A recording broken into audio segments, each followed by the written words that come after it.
అభ్యర్థి పెద్దలు గౌరవనీయులు డాక్టర్ మల్లురవి గారు అచ్చంపేట నియోజకవర్గంలోని అచ్చంపేట మండలంలో ఇప్పటికి మార్నింగ్ నుంచి ఇప్పటి వరకు 8 గ్రామ పంచాయతీలు తిరగడం జరిగింది. మొత్తం ఈరోజు 16 గ్రామ పంచాయతీల షెడ్యూల్ ఉంది. మరి ముఖ్యంగా మల్లురవి గారు 3 లక్షల మెజార్టీతో గెలవబోతా ఉన్నారు. కారణం ఏమిటంటే బీజేపీ అభ్యర్థి కొత్త, అనుభవం లేదు. రెండవది దళితులు, మైనార్టీలు చాలామంది బీజేపీకి ఓటేసే పరిస్థితి లేదు.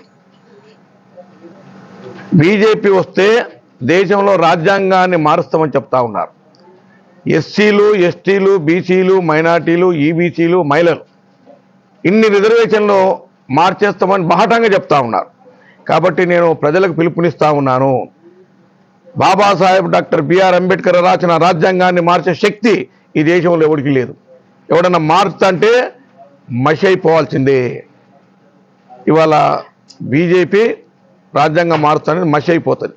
మొన్నటికి మొన్న కేసీఆర్ కూడా రాజ్యాంగాన్ని మారుస్తానని చెప్పిండు. కేసీఆర్ మషి అయిండు. ప్రజలు బండకేసి కొడితే లేవలేని స్టేజ్లో ఉన్నాడు. మూడవది, ఈ దేశానికి ఉన్నటువంటి పెద్ద చీడ పీడ ఎవరు అంటే మోడీ. గద్దలను కొట్టి కాకులకు పెట్టాలి, ఇది సామెత. కానీ మోడీ గారు కాకులను కొట్టి గద్దలకు పెడతా ఉన్నాడు.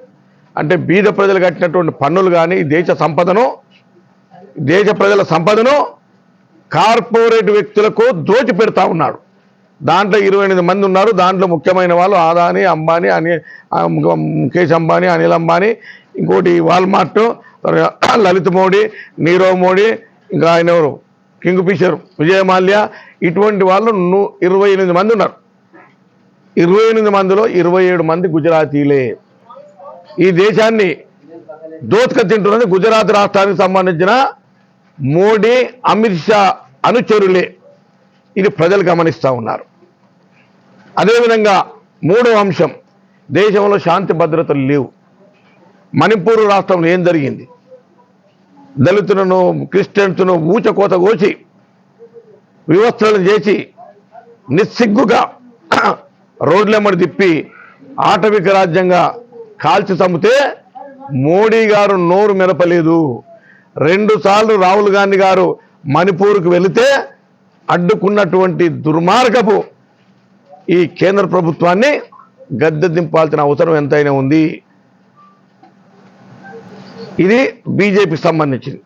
మరి గతంలో బీజేపీ ఇంకొక మాట బీజేపీ గురించి ఏంటంటే 2018లో ఇదే మోడీ నల్లధనాన్ని తీసుకొచ్చి బీద ప్రజలు ఎవరైతే ఉన్నారో బీపీఎల్, బిలో పావర్టీ లైన్ ఉన్నటువంటి బీద ప్రజల అకౌంట్లో జన్ ధన్ ప్రోగ్రాం ద్వారా 15 లక్షలు వేస్తామంటే జీరో అకౌంట్లో దన్న జీరో అకౌంట్లు ఓపెన్ చేస్తే ఈ రోజు వరకు 15 రూపాయలు కూడా వేయలేదు.